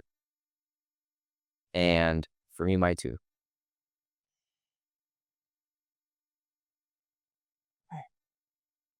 I was trying to be good. Wow. I think that there is identity that needs to be figured out. After that World Series, they have a different team without Bo. They got new players. Your Savage is really now settled. So again, there are some question marks looming. But my one's the Yankees. Um, this is not biased, but I think with the return of Garrett Cole, I think this could really be a dangerous lineup. In terms of like the pitching staff, and I think I'm a firm believer in pitching wins ball games. So there we go with the Yankees as number one. All right. So me and you are very similar. Rays at 5. No need to talk about that. 4, I'm going Orioles. I think they're going to be a really good team. Don't be surprised they go third or even second. I could see happening. Yeah. P. Alonso's a big pickup. He's a winner. Yep. 3. I went Toronto. I went Toronto at 3. I think there's a lot of new pieces, believe it or not. Bichette is gone. It's an anchor of that team. I think they lost a couple of bullpenners. They lost Anthony Dominguez. There's a couple of things that they got to figure out. Okamoto, is he, adjust to the pitching in time? Whatever. Was last year just a fluke? We'll find out. I have him 3. I don't know. 2, I'm going Boston. I think Boston's dangerous. They added Ranger Suarez, Wilson Contreras. So 2 Venezuelans that are fucking seasoned and they're good players. True. And they were already there. They were already second. They're already a wild card team. So Yeah. now they just added 2 big pieces. I think they have arguably one of the best outfielders in baseball with Rafaela, Roman Anthony, and Wilyer Abreu. Yoshida's not even playing for them really. So that's a great team. And then 1, I got New York. Bias pick 100%. Not gonna deny that. I think it's the best pitching staff outside of the Dodgers. I think when healthy, you have Schlittler as your 4 or 5. That's pretty fucking dangerous. Carlos Rodon being at 3. Ryan Weathers.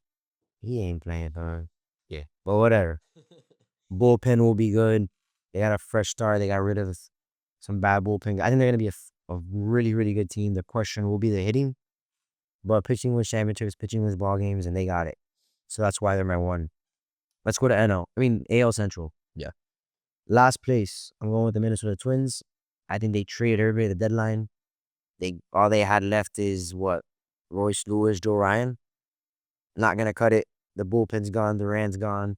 Correa's gone. I think they're last place without a doubt. At 4, I'm gonna go, and I hate to say it, but Kansas City Royals. I got Kansas City Royals at 4. I don't know. There's something there. There's something there that's not. And they were 3 or 4. I don't think they're 1 or 2. They were 3 or 4. And I'm gonna give you the bold news, and I'm gonna give you White Sox at 3. I'm gonna give you the bold news and put White Sox at 3. It's a hot take. It's a hot take. It's a hot take. I got them jumping over the Royals. I think they revamped the team. I think if Murakami does what he's supposed to do, they're gonna be good. They got Anthony Dominguez. They got a lot of good moving pieces that will help them compete. They will not be a playoff team. They're not going to be a great team by any means, but they will be competitive. I don't think the Royals have a lot enough to even. I think they're in the same tier, and I think the bullpen advantage will give the White Sox the edge over the Royals. That's where I'm at. 2, I'm going to shock you again. I'm going with Detroit at 2, and I'm going with the Cleveland Guardians to win the division. Wow. Reason being, the Guardians always find a way. They always do. Don't ask me how, don't ask me why. They always do. I have J-Ram winning the MVP. They're going to find pitchers in the farm system, and they're going to find a way to compete. I do not buy the Tigers' offense, not one bit. I did it last year. That's why I didn't win. This year, quite frankly, I don't again. And I think the Guardians, front office, and J-Ram will do the job and help them find a way to win it again. That's my hot take. I think that's one of my hardest divisions in the sport. But that's how baseball is. You know what I mean? That's how it is, bro. Wow. That was a hot take, the whole division. Yeah. Okay, bro. I love that. Love it though. Love it. Because, dude, these never go our way. At least my way. Especially that division. Yeah. The division is one of the most unpredictable in baseball year in, year out. Yep. My 5 is going to be the Twins. Gotta agree with that. Okay. Like, very different team, too. Like, they got rid of everybody almost, except for Buxton. So, like, what the Bucks and two and Castro. But yeah, I'm gonna go 4 White Sox. They improved from the worst record of all time to the not so bad last year, even though they're still last. And then now we're gonna move up a little bit to the 4. Yeah. 3. I got the Guardians. His winner. My 2's the Royals. My champs Tigers. AJ Hinch Manager of the Year. Team I think has a chip on their shoulder, and I think they're ready to potentially even win the American League. No, that's you went the textbook route, and it definitely happened. But And then I'm gonna go AL West. I'll start this one off. This is also maybe just as hard as East. It's a tough one. This is the hardest to. It's a tough one to predict. My 5 is the Los Angeles Angels. I my head. I'm not gonna get too in depth with that, but my 4 is the Rangers. But it's tricky though. It's tricky, and I'll tell you why. Because the Rangers, their staff's nuts. Yeah. Very good staff. However, the lineup, I think they're trying to put something together that I don't know if it's gonna work. 3. Astros. Raw. The 2 why could really be the guy. So we'll see. Damn. My 2, in surprising fact, I love it. Are the A's of Sacramento. I gotta give it to you. I love that shit. The Sacramento A's are gonna shock some people, and I'm starting with the second seed, second base in the division. And that being said, I got the Mariners. I won. Wow. Think pitching wins games. They got the best staff in this division, and why not? No, yeah. Okay. And he's Hal Raleigh, like, yeah. Yeah. Same as you. Angels 5, Rangers 4. I believe you got also. Yeah. Okay. 3. I want the Athletics. I think putting them where the Rangers is already like, fuck. I think that's pretty impressive. Yeah. So I got them at 3. At 2, I just can't count out the Astros. You never can. If Imai does what we predict him to do, him and Hunter Brown at the front of that staff, it'll be enough. Their bats will come alive. You're down it. Altuve, Jeremy Pena. They always find a way to win. And then, yeah, they won. The Mariners have built a great team this year. They got Brendan Donovan to add to that lineup that was 1 game away from a World Series. I mean, And he's been one of the low-key great hitters of the league. Very consistent too. And yeah, bro, I mean, Gilbert, who, I mean, the arms go on early, yeah, and the bullpen, I don't talk about that. Yeah, So yeah, then let's go to National League, which I think is much better league than the American League in terms of competition. Okay. Let's go with East as well. All right, let's do it in that same order. all right, last. When we watch the Nationals, new front office, they got to figure things out. And they were last year. I think they're still far. They don't have the pitching. They got rid of Mackenzie Gore. They're far away. They're 5. 4, unfortunately, I have high hopes for them, but the top 3 teams are just great. But I got the Marlins at 4. I think they're going to be good, but just, man, those 3 other teams are just superior. They cut the checks to 3 of the best teams in the league. At 3, I'm going with the New York Mets. They've just always been that third, that ugly brother in this division that they just can't do 1 or 2. It's just, I don't know. It happens every year. I don't think the pitching's deep enough. I don't think their bullpen's deep enough. They're relying on a lot of former Yankees who I got the pleasure to watch use a lot of games, and Devin Williams and Clay Holmes and Luke Weaver. Luke Weaver's great. I love him, but it's just, I don't think it's gonna cut it for him. Outside of Peralta, I mean, what are we relying on? David Peterson, Nolan McLean, like, it's a lot of gambles here. I think their lineup will be good. but the pitching will not be enough. So I have them 3. At 2, I got the divisional winner of last year, Philadelphia Phillies. Not counting them out by any means. I think it's going to be a tough race to the last game of the season between the Phillies and the Braves, as it usually is. And I got the Braves winning it. I think the Braves are they're healthy this year. That's it. They're healthy. You got, at the front of the staff, you have Chris Sale, Spencer Strider, and Schwellenbach. 3 legit arms. Your bullpen. I mean, the lineup I don't got to talk about. You got Ronnie Acuna, Austin Riley, Matt Olson, Michael Harris. I mean, there's a great lineup. And the bullpen. This is why I believe they're going to win it. Your 8th and 9th inning pitchers, Raisel Iglesias and Robert Suarez. Yeah. Those 2 in the back end, you're winning the ball games. You're going to win those tight 1-2 run ball games. It's going to go in the favor of the Braves because of that. That might be the best 8 and 9 in the league. Yeah? Sorry, not 8 and 9. Setup and closer. Yeah, 8 9, yeah. Yeah. So I got high hopes for the Braves. And I got them winning it. Division. Damn, bro. That's crazy. Yeah, you forgot to mention Ronaldo Lopez. Yeah, he's their 4, and he was a great pitcher last year. Probably the 3, but yeah. I think Schwellenbach's 3.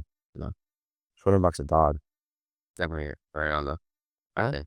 So yeah, my NL East is the same as yours. I just got the Phillies winning here. All right. I think it'll come out to the last couple games of the season. I think they have the ability to win it all. I think bro, I'll talk about the lineup, but they have 2 of the greatest hitters you'll ever see, 2 Hall of Famers, and Bryce Harper and Kyle Schwarber, who have no phase when it comes to the moment. And bro, I mean, the pitching, it's just, when your Aaron Nola is your 4th, it's just kind of unfair. But you got, Wheeler would be the ace, but I think right now it's Christopher Sanchez. Then you got Lazario, who they just paid. Then they got Aaron Nola, and then 5th would be probably Tyler Walker. So like Randy Bainer. Yeah, like bro, it's nuts. And then your bullpen, bro, Alvarado, Duran, Brad Keller, and then you got the best catcher in the game, or one of the best catchers in the game, bro. It's just straight Turner. Like this is a team that can win it all For sure. A little bit higher than that. Yeah. And then let's go to the NL Central. All right. Let's start. Go. Got 5 Cardinals. Don't see them go anywhere. 4 Pirates. 3 Reds. 2 Cubs. And 1 the Milwaukee Brewers. That's fucking crazy. That's fucking So, crazy, dude. That's insane. to me, this is the way I look at it. I think the Brewers much better than the Guardians, but to me, the Guardians in the National League. After losing Peralta? Yes. Holy shit. Yes. Yes. They said the same thing after Burns left, and they were perfectly fine. So that's me. They're gonna figure it out. Nah, Woodruff's back. Priester proven to be a dog. Miz, like, bro, I like Priester. and that lineup's very fucking talented. Now you add Luis Renifu in it, bro. It's a good lineup, bro.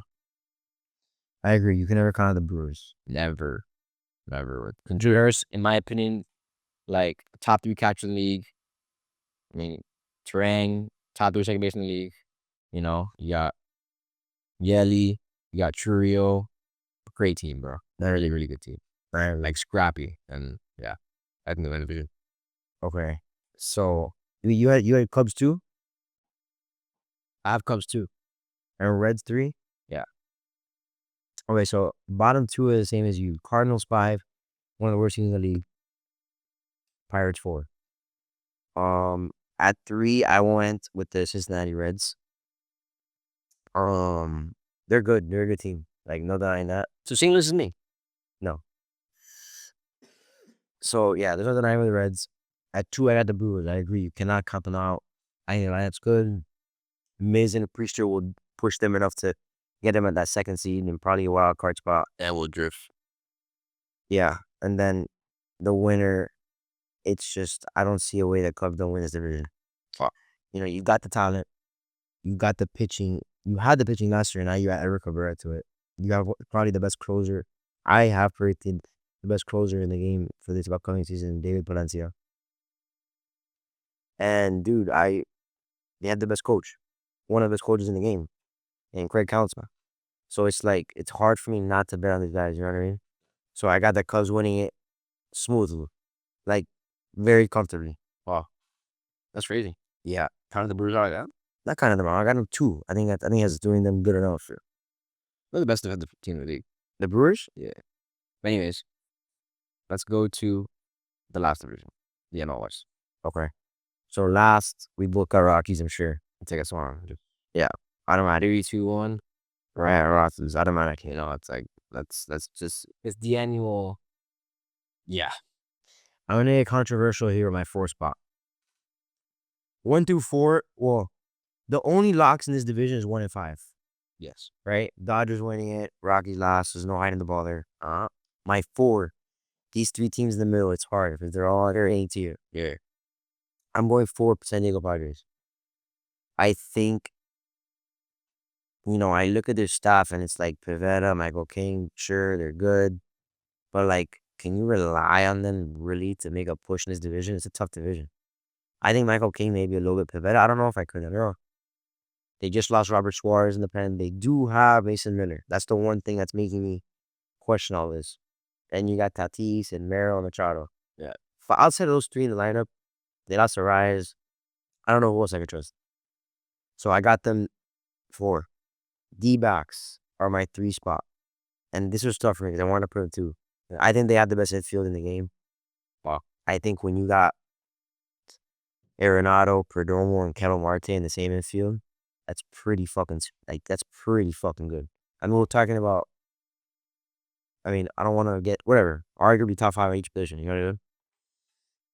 When you're outfield, you got Corbin Carroll out there too. You got Corbin Burns in the staff.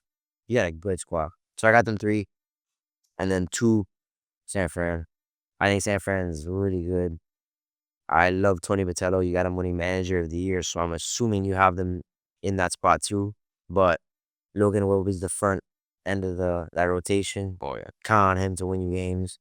Raz is a big bat to add to that lineup. They're gonna be good. I love the Giants. I've always been a fan of that organization. They're never bad.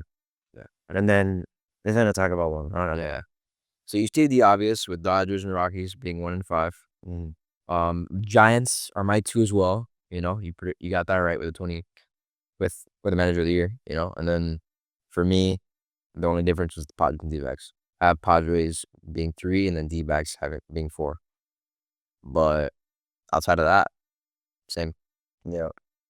But yeah, it's gonna be a really interesting year. And then just to end it, I love to talk about our World Series predictions. Who do you have winning the National League? The National League, I have somehow, and I hate to do this. I just don't want to be boring and say the Dodgers. But someone's got to take them down.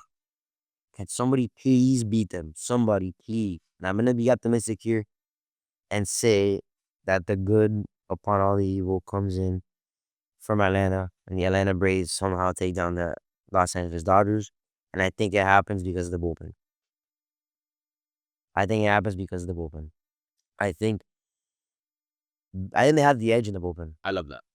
I think Raisel Iglesias and Robert Suarez are going to be dangerous at the end. And hey, the Braves have taken the Dodgers in the NLCS before.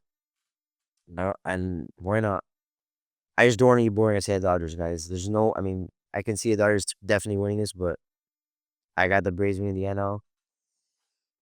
And like I said earlier, pitching wins championships. The bats will figure themselves out.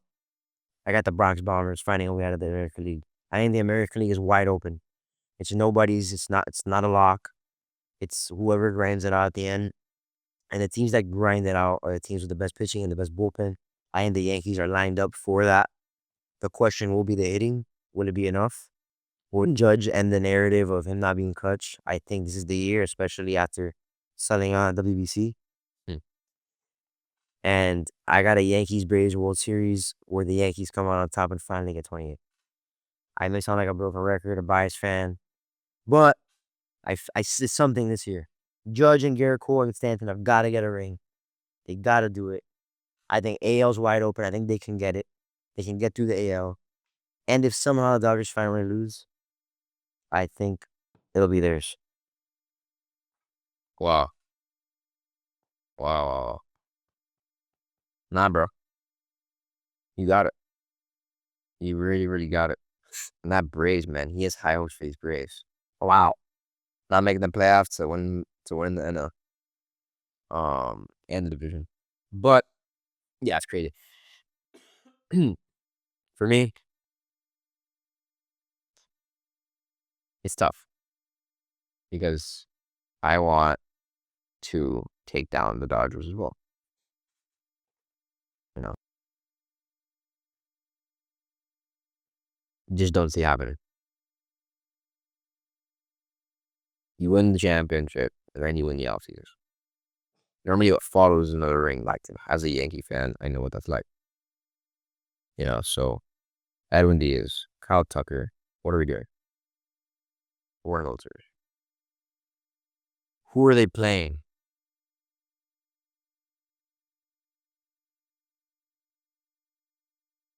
It's a rematch. 2025 or 2024? 2024. Fuck. I'm so happy, but so sad. I'm so happy that you got the Yankees going that far, but I'm so sad that you got them losing to this freaking people.